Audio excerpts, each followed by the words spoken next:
Bonjour Madame Gros-Fravo, pardon. Merci d'avoir répondu à l'invitation de l'association de citoyens contre les déserts médicaux. La problématique d'égalité d'accès aux soins est un sujet majeur qui préoccupe les Français dans le cadre de l'élection présidentielle. Cette inégalité d'accès aux soins est une réalité et provoque une diminution de l'espérance de vie de 2 ans en moyenne en zone sous-dotée, selon l'étude d'Emmanuel Vigneron, géographe. Les chiffres de la densité de médecins généralistes pour 10 000 habitants parlent d'eux-mêmes. Ici, en Mayenne, nous sommes à 6,32 médecins généralistes pour 10 000 habitants. Dans l'Orne, 6,49. Dans la Sarthe, 6,08. Alors que la moyenne nationale est de 8,44 pour 10 000 habitants. Depuis peu, un problème supplémentaire vient se greffer au manque de médecins de ville, à savoir les fermetures des différents services d'urgence un peu partout en France, malheureusement. Ça a été encore le cas dernièrement à Laval.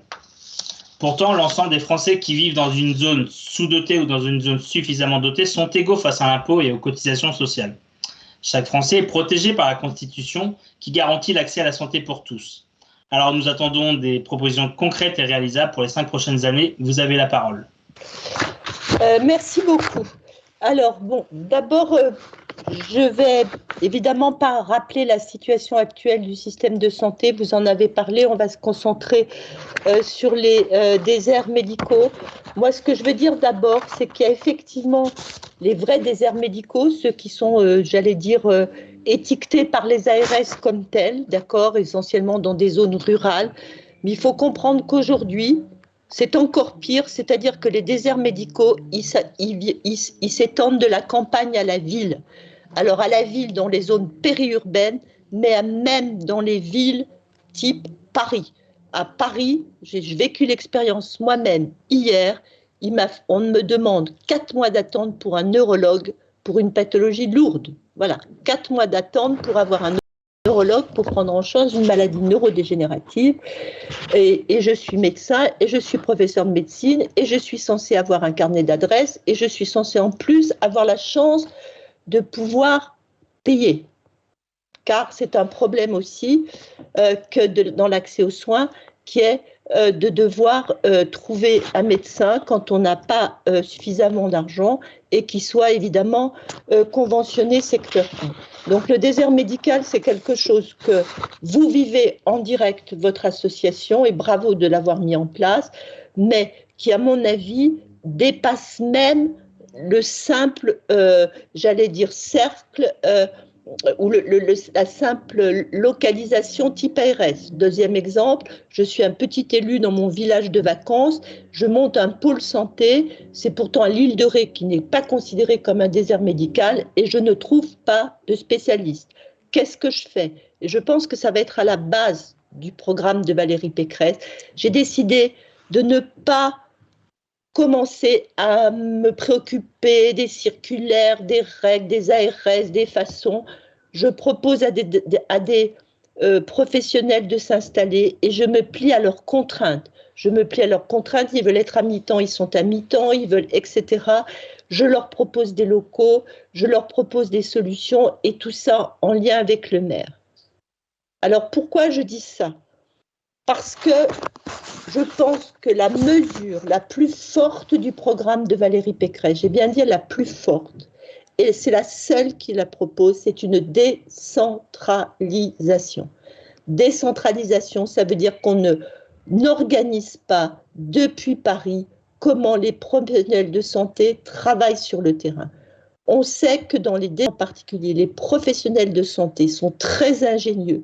Ils font tout ce qu'ils peuvent pour s'organiser. Quand vous avez une personne âgée, je sais très bien qu'un médecin généraliste, un pharmacien, un infirmier, une aide-soignante, ils sont capables de discuter entre eux, de se coordonner pour donner le maximum de ce qu'ils peuvent donner pour le patient qu'ils ont devant eux. Donc arrêtons d'expliquer aux gens comment ils doivent travailler. On décentralise, on a des ARS qui seront présidées par les régions, des ARS dans lesquelles il y aura une représentation des professionnels de santé, des usagers sur le territoire et des élus locaux qui sera très supérieur aux représentants parisiens. Paris ne peut plus travailler comme il a travaillé, et j'en parle d'autant plus facilement que j'étais professeur de cancérologie, mais j'ai fini ma carrière au ministère de la Santé à un poste élevé, et que j'ai donc vécu de l'intérieur, c'est que le ministère de la Santé et les circulaires et les élucubrations qui peuvent venir de tout en haut. On ne peut pas, ça ne veut pas dire que les gens là-haut ne sont pas intelligents, ne sont pas, dévoués ou ne cherchent pas des solutions, mais ils ne peuvent pas les trouver. Donc, premier point, c'est la décentralisation. J'y crois beaucoup. J'ai discuté avec votre collectif, j'ai discuté aussi avec le président de l'Ordre des médecins de l'Eure-et-Loire, qui est donc la zone le plus grand désert médical de France. Il trouve des solutions locales. Donc, c'est comme ça. La deuxième chose, c'est un choc de débureaucratisation. Alors ça, tout le monde en parle plus ou moins, d'accord, mais il faut encore le mettre en œuvre. Pour le mettre en œuvre, le plus simple, c'est quand même, et c'est avant tout la décentralisation, c'est-à-dire on arrête les circulaires, on arrête les papiers, on arrête les normes inventées, je ne sais où, à Paris, la HAS, le machin, les recommandations de bonnes pratiques. Je pense que les soignants savent soigner, ils savent ce qu'est la qualité, donc il faut que on ne garde plus que ce qui est essentiel à la qualité qui est jugée par les professionnels et la qualité qui est jugée par les usagers. La qualité, un des premiers critères, c'est le délai de prise en charge. D'accord ? C'est pas je me suis lavé les mains, je crie un truc, bon. Les ordinateurs, les gens passent le temps devant les ordinateurs, et quand on aura déjà fait gagner du temps aux soignants, on aura fait un très grand pas, parce que personne, aucun candidat, même le plus farfelu, ne peut vous promettre que demain matin, on va doubler les soignants. Personne n'y croira. Ce que l'on sait, c'est que les écoles d'infirmières sont vides, que celles qui voulaient faire infirmier s'en vont, qu'il y a 80 000 infirmiers qui n'exercent pas, que les médecins, ils trouvent un moyen de faire autre chose parce qu'ils en ont ras-le-bol. Et que c'est toujours les mêmes qui trinquent, c'est-à-dire le médecin de 70 ans qui n'ose pas abandonner sa clientèle, le pharmacien qui travaille à accueillir. On a vu à quel point les pharmaciens étaient importants pendant la crise sanitaire. Ils ont été remarquables, et je le dis, il faut vraiment les inclure dans une prise en charge globale, dans le parcours de soins. Le dernier point que je signale, mais qui parlera surtout à des professionnels de santé, peut-être moins à des usagers, mais c'est une loi de programmation et de financement qui est pluriannuelle, parce qu'on ne peut pas changer tous les ans de vision, on ne peut pas discuter d'un financement tous les ans. Un hôpital qui va mal, il ne peut pas se redresser en 1 an, il peut se redresser en 4 ans. Si on veut pouvoir investir dans un hôpital, il faut avoir une vision à 5 ans. Si on continue à gérer à la petite semaine, eh bien, on fait ce que j'appelle des économies de bout de chandelle, c'est-à-dire des mauvaises économies.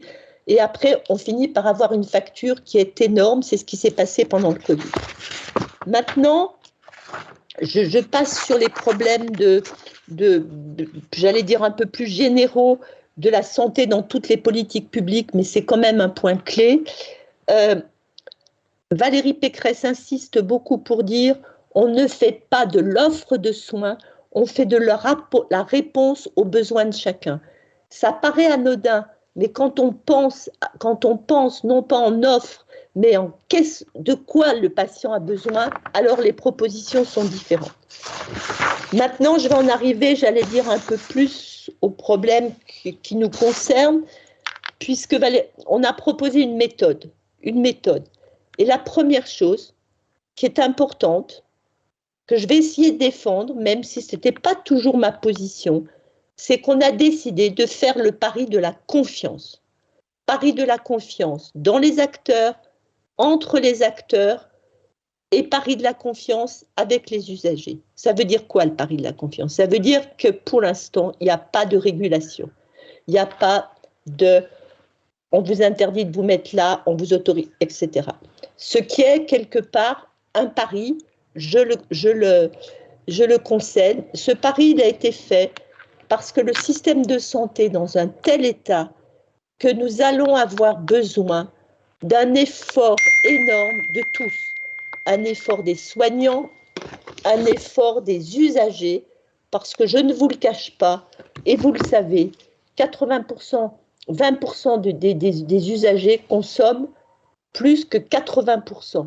Et si c'était ceux qui étaient très malades, ça ne nous ennuierait pas forcément, hein, enfin c'est normal, mais ce n'est pas forcément ça. Il y a une surconsommation par certains et une sous-consommation par d'autres qui n'acceptent pas. C'est ce qui, progressivement, pourrait s'apparenter à ce que j'appelle, moi, et qui m'effraie le plus en tant que... parce que j'ai consacré toute ma carrière comme médecin, c'est ce que j'appelle la médecine à deux vitesses. La deuxième chose, c'est qu'il faut redonner aux soignants un sens à leur carrière. Et ça, il faut répondre à leurs attentes. Et là, je reviens sur le problème de la décentralisation. On ne va pas vous promettre, on ne va pas vous expliquer que demain matin, dans les déserts médicaux, le nombre de médecins va doubler ou le nombre d'infirmiers, parce que vous ne me croirez pas. Ce qu'il faut, c'est pouvoir les attirer progressivement. Et ça, c'est un travail collectif, un travail de terrain qu'on fera grâce à la décentralisation, en engageant à la fois les professionnels et les élus locaux. C'est-à-dire qu'il faut évidemment proposer des augmentations de rémunération. Valérie Pécresse a proposé une consultation de généralistes à 30 €, une augmentation de certains actes pour les spécialistes, les paramédicaux, elle a proposé des augmentations, mais il faut leur offrir plus. Il faut que les élus pensent au logement, pensent au transport, pensent au mode de garde. Valérie Pécresse a proposé de mettre en place des modes de garde en zone rurale, parce que quand une femme s'installe dans un milieu rural, il faut quand même qu'elle puisse faire garder ses enfants. On est d'accord.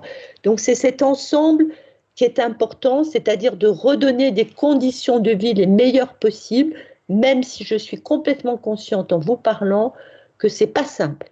Ce n'est pas simple, mais c'est le travail à faire. Il ne s'agit pas de dire on va augmenter votre rémunération, on vous offre 50 000 € pour vous installer, ça ne suffit pas. Il faut aider la personne, il faut l'aider à trouver son logement, il faut comprendre les besoins qu'elle a, il faut lui dire vous voulez quoi? Vous voulez être dans une maison de santé? Vous voulez être libéral? Vous voulez vous installer à plusieurs? Il faut essayer de comprendre les attentes des soignants pour qu'on puisse les attirer. Très bien. Évidemment, le programme... Juste conclure, si vous pouvez. Il faut que j'aille plus vite? Bah ouais, parce que là, on est au niveau timing, on est assez large. C'est rendre effective entre les soignants les délégations de tâches. Donc ça, tout le monde en parle, mais les délégations de tâches, bien sûr, elles sont fixées par la loi. On ne délègue pas ce qu'on veut à qui on veut. Mais la délégation de tâches, elle doit s'organiser sur le terrain. Je vous ai déjà donné un exemple, d'accord? L'infirmier, le médecin, voilà. Former et recruter. On a un très gros problème de formation, que ce soit en particulier, j'allais dire, pour le corps médical et en particulier pour les paramédicaux. Hein, tout ce qui est aide aux soins, voilà.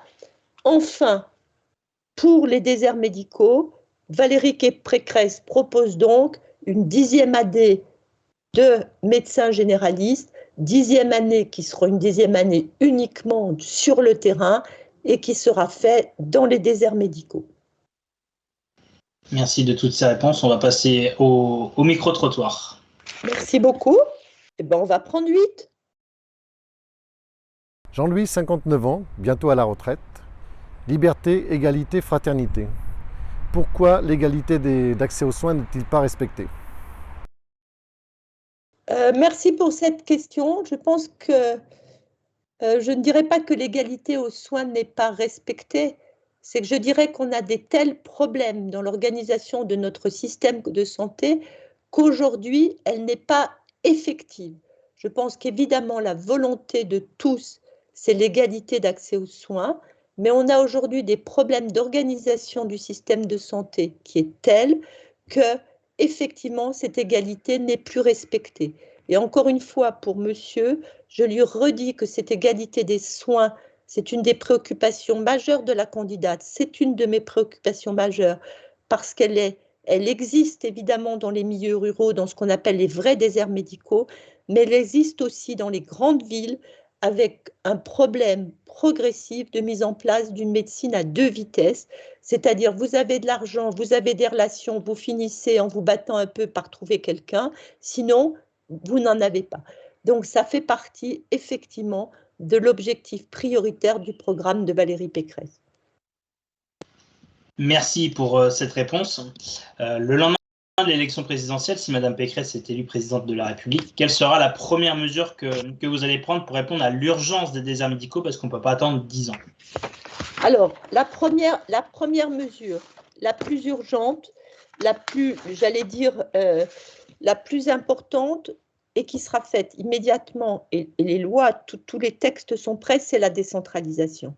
Parce que c'est avec la décentralisation qu'on va permettre à la fois de débureaucratiser et qu'on va permettre à ceux qui sont sur le terrain, les forces vives, de s'organiser. Parce que, encore une fois, je ne vais pas vous promettre qu'à l'élection de Valérie Pécresse, les infirmiers vont être multipliés par 2 et les médecins non plus, parce que vous ne me croiriez pas. Donc, c'est la décentralisation qui va être la mesure phare qui va nous permettre d'évoluer. Deuxièmement, il y a ces 4500 jeunes qui vont arriver, mais comme vous le savez, il y a toujours un temps de décalage. Donc, j'allais dire, il y aura des incitations jusqu'à ce que ça devienne obligation, et c'est obligatoirement par la loi de 3 ans, puisqu'on ne peut pas changer les règles du jeu pour des médecins qui se sont engagés dans la carrière. Donc, on a sûrement un délai. On pense que grâce à la décentralisation, on aura un moyen à la fois d'inciter mieux les jeunes à aller dans ces territoires en leur offrant des conditions de vie qui seront plus adaptées à leurs besoins, des conditions de vie et des conditions de travail, qu'ils puissent choisir. On choisit comment on veut travailler. Ça, c'est la première chose. La deuxième chose, et je trouve que c'est un pari qu'a inscrit dans son programme Valérie Pécresse comme urgence, c'est de rattraper dès les premiers jours du quinquennat les retards de soins. Parce que les retards de soins sont véritablement quelque chose qui aura des conséquences humaines et financières dans les 5 ans à venir. On le sait en cancérologie, c'est mon métier, pour les maladies cardiovasculaires, le diabète, les obésités, et prendre en charge les Covid longs. Et c'est un problème quand même parce qu'on en voit de plus en plus et que le Covid est loin d'être terminé. Voilà. Merci pour toutes ces réponses. Madame Pécresse a déjà répondu à notre lettre ouverte. Excusez-moi, il y a bien entendu les augmentations salariales. Donc, il y a déjà eu une partie des augmentations salariales qui ont été faites par ce gouvernement et donc elles seront poursuivies par la candidate avec des promesses qui sont le plus, j'allais dire, emblématique, celui qu'on entend le plus, qui sont la consultation à 30 €, mais les augmentations concernent toutes les professions. Très bien, c'est noté. Merci en tout cas d'avoir pris le temps de répondre à notre invitation. La réponse de Madame Pécresse à notre lettre ouverte est déjà disponible sur notre site internet. Je vous souhaite une agréable journée. Merci beaucoup, au revoir. Merci.